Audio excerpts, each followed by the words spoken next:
Hello বন্ধুরা, আজ তোমাদের সাথে আমি নতুন একটা ভিডিও শেয়ার করতে চলেছি। আজ আমরা বানাবো ঘরোয়া পদ্ধতিতে ভেজ মোমো। এটা তোমরা ঘরে থাকা সবজি দিয়েই করতে পারো এবং উপকরণ হিসাবে মশলা যেটা তোমরা ব্যবহার করবে সেটা সচরাচর আমরা ঘরেই পেয়ে থাকি। তাহলে প্রথমে দেখে নেওয়া যাক আমরা কি করছি। আমরা প্রথমে বাঁধাকপি নেব। বাঁধাকপিটাকে বড় বড় টুকরো করে ছুরি দিয়ে কেটে নেব। এরপর আমরা মিক্সারে দেব এবং একবার কি দুবার ঘুরিয়ে হালকা হালকা ছোট্ট ছোট্ট টুকরো করে নেব, যাতে একটা পুর বানানো যায়। এরপর আমরা একটা গাজর নেব। এরপর ভালো করে তার খোসা ছাড়িয়ে নেব এবং টুকরো টুকরো করে কেটে মিক্সিতে একটা ফাইন পেস্ট বানিয়ে নেব।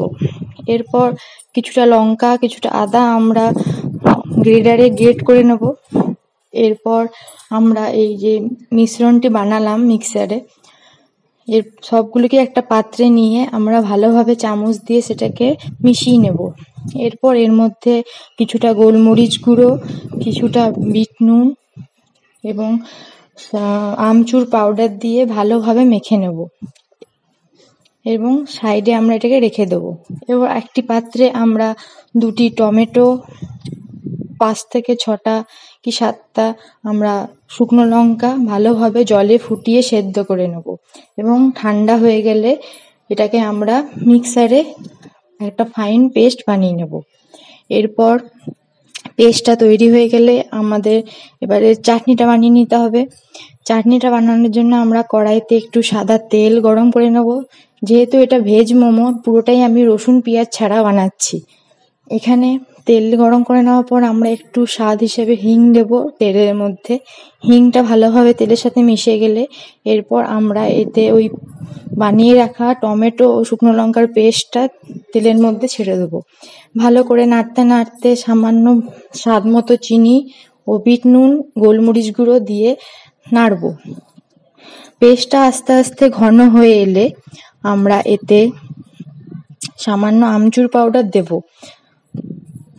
এরপর আমরা স্বাদ হিসাবে এখানে কাসৌরি মেথি ব্যবহার করছি, উপর দিয়ে ছড়িয়ে দেব এবং আমাদের চাটনি ঠান্ডা হয়ে গেলে একদম রেডি মোমো খাওয়ার জন্য। এরপর আমরা মোমোর যে ওপরের আস্তরণ ময়দার যেটা তৈরি হয় ওটা বানিয়ে ফেলবো। ভালো করে ময়দাটাকে ময়াম দিয়ে মেখে নেব। এখানে ময়াম হিসেবে আমরা সামান্য নুন ও সাদা তেল ব্যবহার করেছি। ভালো করে তোমরা পরিমাণ মতো ময়দা নিয়ে মেখে নেবে ময়দাটাকে। এরপর আমরা কিছুক্ষণের জন্য মোটামুটি আধ ঘন্টা মতো রেখে দিলাম শুকনো ভালো সুতির কাপড় দিয়ে ঢেকে। এরপর আমরা ভালো করে লেচি কেটে গোল গোল আকারে বেলে নিলাম এবং মোমোর জন্য একটা ছোট বাটি বসিয়ে সেই লেচিগুলোকে কেটে নিলাম। এরপর আমরা মোমোতে চামচে করে পুর দিয়ে সুন্দর করে মোমো আকারে গড়ে নিলাম। এরপর স্টিমের ব্যাপার। এরপর আমরা গ্যাসে একটা হাঁড়ি বসতে দিয়েছি এবং তার মধ্যে কিছুটা গরম জল ফুটতে দিয়েছি। গরম জলটা ভালো মতো গরম হয়ে টকবক করে ফুটে উঠলে এর উপরে একটা ফুটো থালা কিংবা বাটি তোমরা বসিয়ে দেবে এবং গড়ে রাখা প্রত্যেকটা মোমো যতটা পরিমাণ দরকার সেটাকে সেই ফুটো থালার ওপর তেল ব্রাশ করে একটা একটা করে ফাঁকা ফাঁকা জায়গা রেখে বসিয়ে দেবে এবং কিছুক্ষণ 15 মিনিট থেকে 20 মিনিট মতো রেখে দেখে নেবে যে কেমন মোমোটা সেদ্ধ হয়েছে নাকি।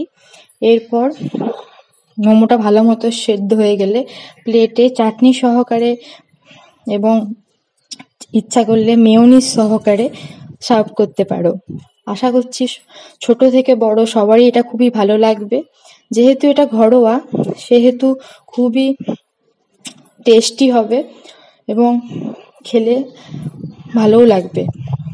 তাহলে বন্ধুরা, মোমোর এই পিওর ভেজ রেসিপিটি তোমাদের যদি ভালো লেগে থাকে অবশ্যই এই চ্যানেলটিকে সাবস্ক্রাইব করো, নতুন ভিডিও পেতে লাইক করো এবং শেয়ার করো। ধন্যবাদ।